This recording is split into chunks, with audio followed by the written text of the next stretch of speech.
the sort of steady march towards cashless payments, digital payments, etc., which was already on its way prior to the pandemic coming in, but it's kind of kicked into high gear with the pandemic, especially with a lot of businesses effectively saying we only accept cashless payments, and it has to be by card. You have to pay by your phone, whatever it is.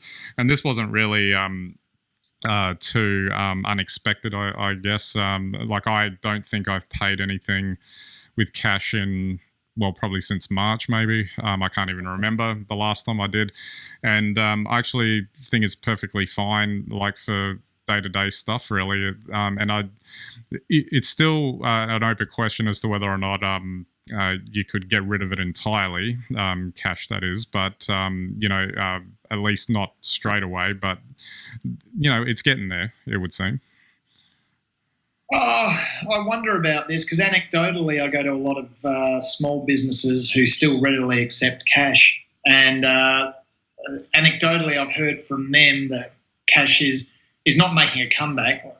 That's probably not the right way, but it went to almost zero cash payments during the height of the pandemic to now people are using cash again. Okay. And I understand that there's plenty of things, if you think about what banks know now in terms of transactions, the fact they know every time you buy a pizza or get Uber Eats or every time you go to the bottle shop, and how much you drink and all of those sorts of things. I think for a lot of people, if they really thought about it, you probably want to, maybe not lose the ability to pay cash for certain items. Yeah. I think, though, the interesting thing is the reason why cashless seems so predominant or has become so predominant now is just the cost of things. I mean, once upon a time you could walk around with a wallet full of, $200, $10, $20 bills and buy the world, but now that wouldn't be lucky to buy you lunch.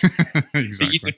So, I think that's probably why cash is under a lot of pressure. I guess that was the other aspect too that you touched on there is that idea of tracking. So obviously a bank can know exactly what your habits are just by following all of your credit card transactions and potentially, obviously like any of these other big institutions or companies, they're looking to sell you more stuff, and that's they're looking to sell their own products to you, which is probably where the main thrust of where that's coming from.